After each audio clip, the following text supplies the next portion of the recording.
If you ever struggle with anxiety and feeling stuck, those two things are connected. You're not dealing with two separate things, you're actually dealing with three that are all very closely related. One is physical, one is emotional, and one is mental. And today we're going to talk about something you can do to start addressing all three right now. There are somewhat mechanical processes in the brain and in your body for that matter that set the wheels in your head in motion. And when they've been turning in the same way for a long time, they start to create energy because you are, in many ways, an electromagnetic system. And your thoughts are like the electricity that sends out an energetic signal. And that's not just an analogy because we know that there are electrical impulses in the brain. So all that mental processing is sending out a signal, and your emotions are the fuel that makes that signal stronger. Your heart is the magnet. Everything that you feel pulls whatever you're thinking about into your experience. And the stronger the emotion, the more frequent the thought, the stronger the pull. And over time, that makes a difference in your neurology, and that's what determines your frequency. The frequency of your transmitter and the frequency of your receiver. And when that mechanical process is out of alignment or turning in the wrong direction, the result is very often anxiety. And that anxiety might be stirred by something even more specific, like fear or uncertainty or guilt or pressure. And it shows up not just in your head, but in your body in so many ways. And the more your body reacts to that mental stress, the more emotional fuel you produce to keep those wheels turning because you really are just an energy moving machine. So we're going to start with the physical part. Doing something that involves the physical body is such a practical and proven method for almost immediately addressing anxiety, at least to some extent. And we can physically press the pause button on anxiety by creating another mind map for working with the left and right brain, very much like the one that we made last time, but this time a different model for a different purpose. This map is even more straightforward, and part of why it works is because sitting down to make the map is a physical activity. Anxiety is almost always driven by overthinking, and that's a somewhat mechanical process, usually driven by some kind of stress that keeps those gears in your head turning. So if you're trying to stop the thoughts, but the feeling is still there, it doesn't work. You're going to keep going over the same conversation, trying to figure it out and sending out that electrical signal and almost always stirring even more of the emotion that's pulling you in the wrong direction. Replaying the same situations, trying to predict what might happen next, and usually creating more pressure, more fear, and more urgency that leads to more stress on that mechanical system and even more anxiety. So instead of trying to stop the thinking, the mind map just presses the pause button on the machine for long enough to see it more clearly and to give you something that you can work with. We're going to start with a new diagram that we can use as a template for our map to outline the mechanical aspects of your neurology as an energy moving machine. You've got your body, your mind, and your emotions laid out in this Venn diagram, so they're crossing over at the center, with your body and your mind crossing over to represent the energy of experience, your body and emotion crossing over to represent the energy of vitality and aliveness, and emotion and mind crossing over to represent intuition and more inspired ways of thinking. Down here in the area of your experience is your perception of what's happening in the world around you. These two are working together to create your perceived reality, even if what you perceive isn't entirely true. And here at the center, the lotus represents your level of awareness at any given time. This is where you can step back and study yourself and ask yourself the questions that lead to making a meaningful change. These are the gears that keep the energy moving machine in motion. And there's a constant exchange of energy between all three parts, but the exchange between mind and body is working on a lower level most of the time. Getting into those higher levels of awareness that actually do reduce anxiety will require the fuel that comes from your emotional experience. And when all these parts are working together the way they should, and the wheels are all turning in a healthy way, you're probably feeling pretty good. And you're usually pretty tuned in to all the good things that are happening in the world around you. But when they're not, it usually leads to stress and some form of anxiety. So we're going to use this as our model for mind mapping today, assuming that you're working on something in your life that's been creating a cycle of anxious thoughts. And you'll want to have 2 pieces of paper ready for this one. We're going to start by drawing these 3 circles as gears in the anxiety making machine. On that first piece of paper, identify the physical part of the problem. That's what goes in this lower right circle.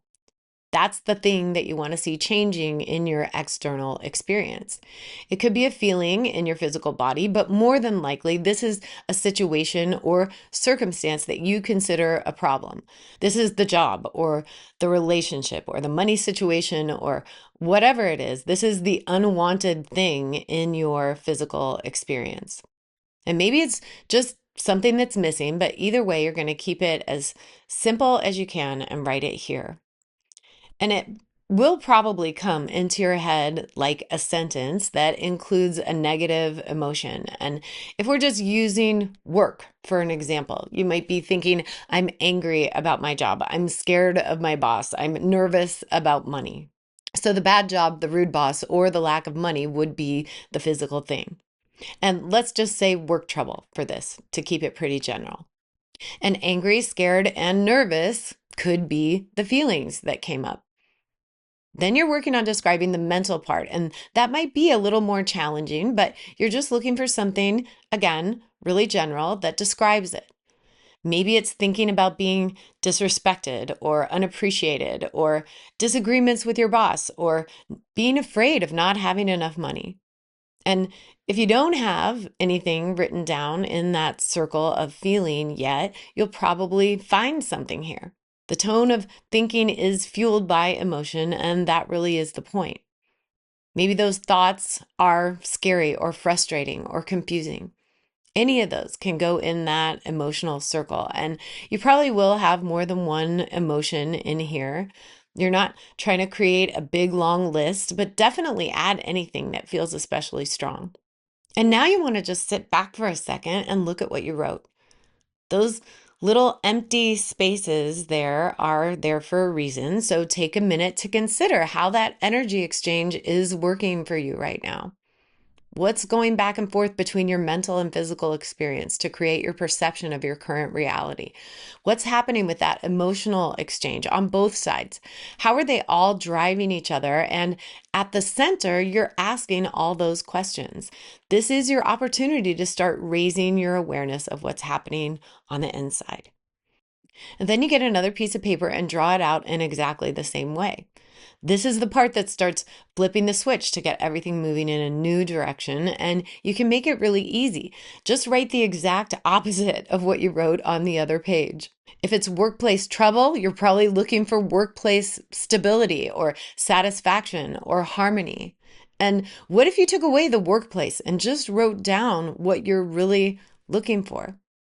Because what you are looking for probably is the stability or the satisfaction or the harmony. If the feeling on your first page was angry or scared or nervous, write happy or peaceful or secure here. And you don't have to use my words. I want you to use your words. What feels like the opposite to you. And then do the same thing with the mental process. Disrespect turns into respect, and disagreements turn into agreement. And now you're really digging down to the core of what you want to feel and what you want to think. You might not be able to change what somebody else does, but you can start growing self-respect and self-agreement with the thoughts you're thinking. And when you sit back to look at this one, when you start asking yourself the questions that lead to higher levels of awareness, everything on this second map is related to a feeling in some way. This is your fuel. This is the magnet that pulls in what you want. This is how your perception of the experience starts to change. It's how you line up thoughts that express what you want to feel. And that's how intuition and inspiration grows.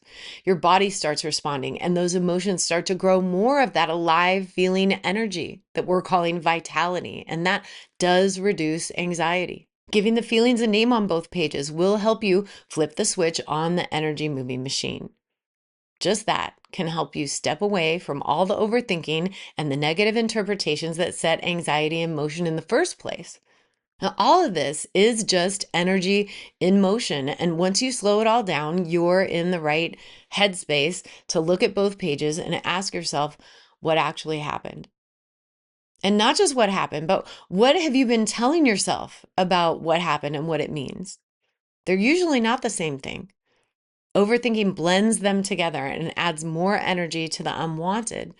And that's what stirs the emotions that create anxiety. Sometimes just this simple exercise will help you get a picture of all the ways that you've been adding to the story in your head, and so often making it even worse than it actually is.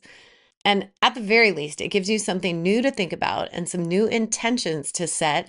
And this is how you get unstuck. If those wheels have been grinding against each other for a long time or running in the wrong direction, at this point, I recommend either ripping up that first piece of paper or setting it on fire or throwing it in the trash. And start putting your attention on all of these new things that you've written down. Put this piece of paper somewhere where you can see it. Maybe next to your bed for when you first wake up and right before you go to sleep. Practice thinking about all those good things that you really do want to feel right when you first open your eyes in the morning and right before you close them at night. And use them as reminders of what you really want all throughout the day. Look for opportunities to feel those good feeling emotions without any attachment to what happens in the external world. And this isn't some manifestation technique that feels way out there or unattainable. It's practical. We're not even talking about what's happening in the world around you right now. We're talking about making a change in your inner world. Anxiety is something that we all drive with our own thoughts and emotions. And I do believe that you can change what's happening in your outer experience if you keep working on that internal experience and make that the most important thing. If we're still talking about your job or your boss or money, I'm not saying that those things aren't important. I'm not saying that you have to walk out on your job or go live on the street. I'm just saying that those aren't problems that you need to carry around with you all the time. Those things don't have to overshadow every moment of your day. That just makes the unwanted energy grow. Start paying attention to all the things in your life that do line up with that good feeling energy, even if they're really small, unrelated things. Give them more attention and they'll start to grow. And so often that energy will start to show up and make a change in some of those more challenging aspects of life that got those wheels of anxiety turning in the first place. This is how change in your physical world happens too. Your brain starts sending out new electrical signals, and all your feelings keep pulling you closer to what you really want instead of driving you further away. And you can apply the emotions that you named here to the last part of this exercise. Right now, you're not trying to fix any of the external stuff. You're just working on what's happening on the inside. And working with what's happening on the inside is how you get inspired to do something different in your physical experience. Even if it's just one small step, one small change in your own behavior or attitude can make a difference in the way your everyday experience plays out. And at some point, this will lead to taking action, and you can start doing that part right away too. As soon as you start going down that mental rabbit hole that leads to overthinking, you can do something to change your physical state, adding those good feeling emotions to grow the energy of vitality. And any physical task can work for this. But if you can't find the motivation to get up and actually do something, I always recommend starting with a few really intentional, slow, deep breaths. And that's just the first part. That change in breathing is just the part that tells your brain that you are at least safe enough right now to be aware of the anxious feeling. That's where you go back to those feelings that you want to cultivate. What could you do right now to make even the most minor change? The next step might just be to change your physical position, or maybe a reminder to stand up and stretch, or to wipe off a counter, or check off some random item on your task list. No matter what it is, adding that physical component with the intention to grow more of that good feeling energy can start moving your thoughts in a new direction too. Put down your phone and pick up a book or a puzzle or do something creative. Put your attention on something that adds to the emotion that you're looking for, and you'll be growing your intuition and getting inspired, setting yourself up for new thoughts and new ideas for how to make a change for the better. And like everything that we're doing here together, this does take practice. It's not something that you do just one time, it's something that you do over and over again. That's how you turn down the frequency of anxiety. That's how you change the pathways in the brain. You keep sending out a new signal with more intentional thoughts and actions that are fueled by the feelings that pull you into your desired reality.